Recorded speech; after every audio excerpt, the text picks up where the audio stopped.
Чалове, шо проштук пред време. Чека да видам кога си слушам. Ајде види по сценарио да не. Да не скрешам работа. Јас старчај. Што напишане? Чом разговори Прилог Чаловски. Поштовани гледачи, мојот помлад колега, но многу искусен веќе е новинар. Сабајде кога го планиравме денот, се договоривме, се обработи една фрапантна вест за мене, а тоа е дека на Филолошкиот факултет, група македонски јазик, практично и нема студенти. Така, не е само на Филолошкиот овде, бројките се фрапантни низ цела Македонија, со тоа што има само 5 матуранти кои што се заинтересирани за изучување на македонскиот јазик овде на Филолошкиот, 4 потенцијални студенти има во Штип, има околу 12 плюс на македонска книжевност и јужнословенска книжевност овде во Скопје и уште 10 во Битола. Овде не се земаат бројките од Универзитетот во Тетово. И да, секако ова е алармантна бројка, значи 31 заинтересиран од 245 места. Знаеш што е за мене пофрапантно? Што Филолошкиот факултет си гледа сеир за тој дебакал дека нема интерес да се запишуваат студентите. Тоа значи дека ние немаме подготвеност да анимираме студентската младина, односно младите матуранти, какви потенцијали се крие во изучувањето на македонскиот јазик во услови кога тој ќе стане легален и конкурентен во рамките на Европската унија. Токму затоа разговаравме со универзитетскиот професор Људмил Спасов, кој што кажа каде лежат проблемите, а тоа е всушност програмата. Програмата која што се изучува и која што ги лимитира утре дипломираните студенти, односно не им дава многу опции за наоѓање на работа. Како што вели професорот Спасов, ќе завршам македонски јазик и после што? Каде ќе одам? Порано имаше во програмата изучување со македонскиот, заедно уште неколку јазици и уште многу други шанси за работа. Ми се чини дека два клучни проблеми околу лингвистичката политика во Македонија ќе се појават. Тоа е и кај албанците. После толку време да се официализира, јас постојано ги прашувам гостите дали вие имате кадровски ресурси да се сервисираат граѓаните во преводите од албански на македонски, од македонски на албански. Доколку немаме кадровски ресурси, таму можат судбини да изгорат кои ќе се преведуваат судски, нотарски, политички акти и така натаму. Сега, јас се прашувам, ако ние немаме потенцијали, цела генерација 4 до 5 години треба за да се изучи, плюс треба да учат најмалку еден европски јазик, француски. Што правиме, како ние ќе се подготвиме да ги преведеме, да ги репреведеме толкуте документи кои во препораките ќе треба тоа да го направиме? Така, Спасов за ова вели дека кадри има, но и нема. Со тоа што би се земале стари кадри кои што дополнително им е потребна обука за понатаму на преведување, толкување и редактирање на тие илјадници страни документи кои што ќе произлезат од евроатлантската интеграција на Македонија, но како што и самиот спомена, нели, со законот за јазиците, тоа ќе треба да се прави и со албанскиот јазик. Јас мислам дека ако ти е провокација темата, дека следното треба да значи тропање на вратите на секретаријатот за европски прашања, евроинтеграција и кај Османи да видиме што тоа ние правиме за кадровските предуслови. Дали имаат воопшто план? Дали имаат план? Јас имам информации дека во Брисел, кој ќе почнува цела серија, најмалку 30 до 40 лингвисти треба да се префрлат, кои треба да бидат осознаени со перфекционизмот на преводот и така натаму. А при тоа зборуваме во услови кога лекторатите во странските универзитети, односно низ Европа, секоја година опаѓаат и опаѓаат. Кај го наде Спасов, на факултет? На факултетот, да. Добро. И колку минути треба да разговарате? Околу 10 начал. Си ми забушил 2 минути плюс, но ти простувам. Георги Спасов, Људмил Спасов, погледате каква дефектна перцепција имам на едни исти луѓе кои дебатираат во политичките дебати. Значи, професорот Људмил Спасов, иако и тој би беше сега скоро... Па не е баш скоро. Не, добро. Во интервју со нашиот Владко Чаловски на тема кој зошто не води сметка за перспективите на кадрите при изучувањето на македонскиот јазик. Мислам дека проблемот е посложен од колку што се чини на прв поглед. Значи, ми се чини дека најлошата, ќе видиме по вториот уписен рок, најлошата ситуација е токму на УКИМ. Меѓутоа, посложен е проблемот затоа што не е само во бројките кои што факултетите ги нудат да се запишат, а тоа е Штип имаме македонски јазик, во Тетово имаме македонски јазик, овде се разбира најстарата група и Битола, меѓутоа во Битола е малку попрактична насоката, значи се комбинира со други јазици, можеме да земеме македонски и англиски, да речеме македонски и други јазици, што може би во моментов е по конјунктурно, има поголем пласман.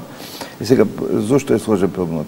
Да почнеме од основното образование, каде што на предметот македонски јазик и литература му се обрнува се помало влијание, ова се помала грижа, нели?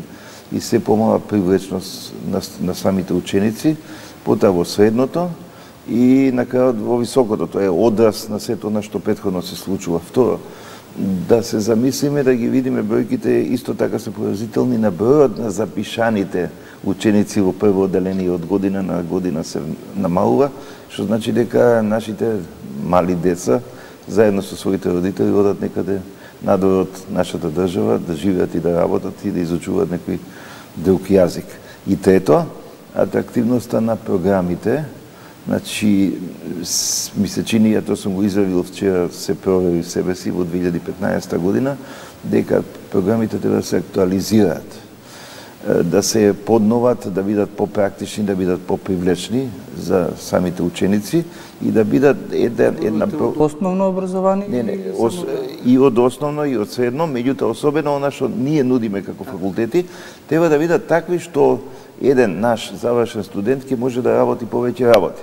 Професоре, подолго време сте на катедрата на Филолошкиот факултет, предавате предмети поврзани со македонскиот јазик и македонската книжевност. Дали оваа слаба заинтересираност кај студентите е изненадување за вас или е еден вид тенденција која што се провлекувала низ годините, па сега е само очекувана? Тренд кој што не трае со години наназад, меѓутоа можеме да речеме дека последната деценија и пол можеше да го очекуваме ова, меѓутоа ова година навистина ми изненади. Значи ќе бев спокоен релативно ако беше бројката 20. Внимавајте, имаме прв испитен, прв рок на упишување и втори рок на упишување. Се зборувам за првиот. Секогаш ние сме добивале повеќе студенти во вториот рок, што е сега во тек, не знаеме колку ќе бидат. Меѓутоа, една работа заборев да кажам, а тоа е дека порано нашите завршени студенти одеа во странство и предава македонски јазик, нели, работеа како лектори по македонски јазик на странските универзитети. И тоа се намалува. И таа бројка од година в година, бројот на странските универзитети кај што се изучува македонски јазик се намалува. И сосема на крајот. Сеќавам во некои доби времења постоја стипендии. Значи, на одличните наши студенти се негуваше македонистиката. Во програмата на Советот за македонски јазик ја ставивме оваа точка, меѓутоа знаете како е кај нас инерцијата на администрацијата, дека дојдеме до стипендии, не знам дали ќе имаме воопшто студенти. Не? А колку овде сметате дека изучувањето, интересот за изучувањето на странските јазици пак сепак влијае затоа што е заинтересираноста за македонскиот јазик помала, се со цел за младите полесно да си го трасираат патот кон Европа или пак да остварат бизнис во Република Македонија, меѓутоа со странски инвеститори? Едно време имавме ние комбинација на групи, како што го споменав сега Битолскиот, да речеме македонски со англиски. Паметам дека амфитеатарот од 100 места, 150 места беше мал за оние што студира македонски јазик како главен предмет и како втор предмет, например, англиски или француски, или што знам, германски, така натаму. Значи, такви ситуации имавме. И тоа е она што треба ние да го подновиме во програмите. Например, такви атрактивни програми што ќе може да отвараат повеќе можности. Така, пошироко подрачје да покријат. Ги спомнавте тие лекторатите во странските универзитети, кои што во моментов активни се околу 10, ако... И помалку од 10, бидејќи оние што ние директно ги испраќаме се помалку, меѓутоа има во многу држави се изучува македонскиот јазик благодарејќи на политиката на таа држава, да речеме во Полска, нели, и да не постои од овде да испраќаме во Полска, ќе опстане уште известно време македонскиот јазик во Хрватска. Значи, во Хрватска имаме поголема македонска диаспора, нели? И таа си бара и факултетско образование. Со стратегијата за образование, ги имате и овие, ги имате и лекторатите опфатено, односно неопходните реформи за тие лекторати да немаат тенденција на опаѓање, односно затворање, него да се прошират. Да заживува, да се шират. Да, токму тоа. Меѓутоа, тоа бара пак една сложена работа во смисла на тоа дека тие луѓе што ќе завршат овде и утре ќе бидат испратени, ќе се јават на конкурс за лектори, треба да се обучат, да се подготват. Значи не со самото завршување на факултет, туку со некоја специализација. Значи ние немаме таа школа за дообука на лекторите, тоа е едно.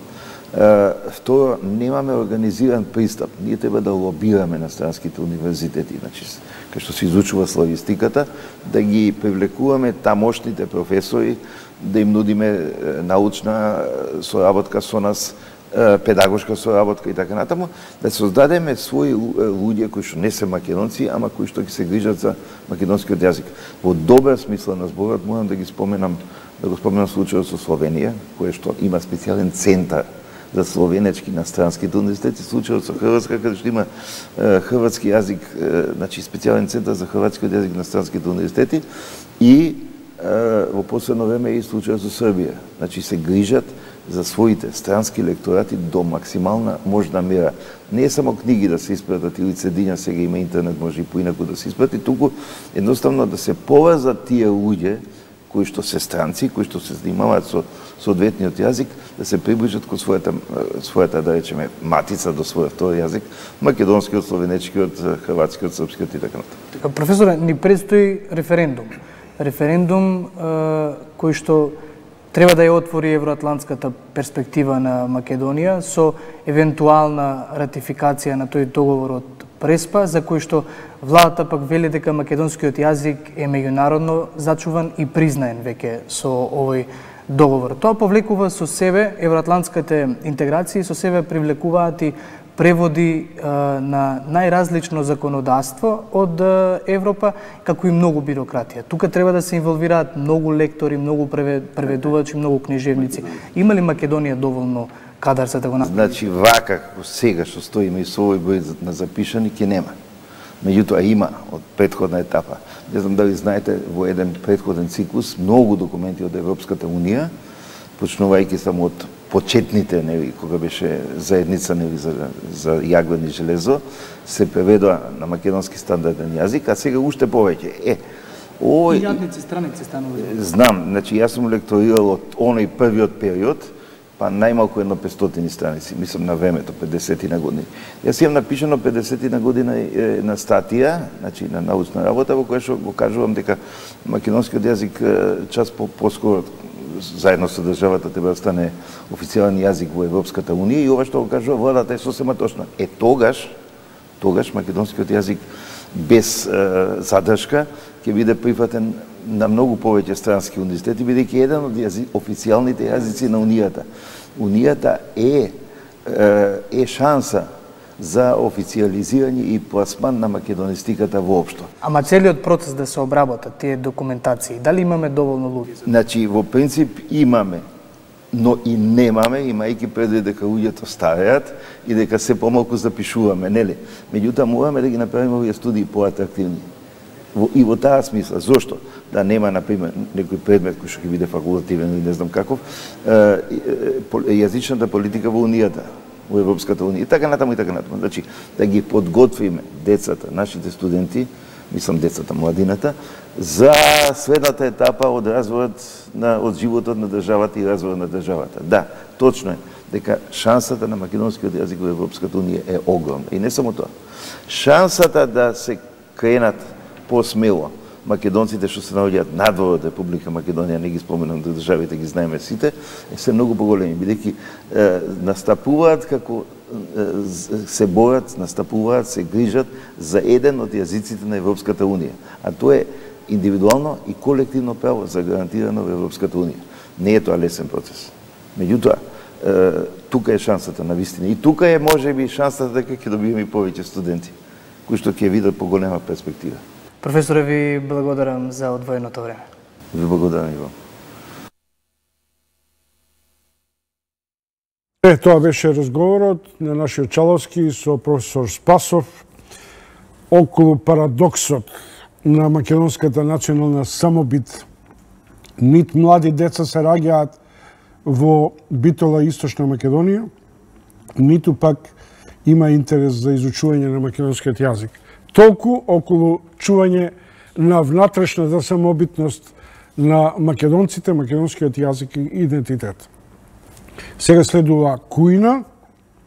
Тоа вчера Саша Дановски одлично го најави со светските гастрономи.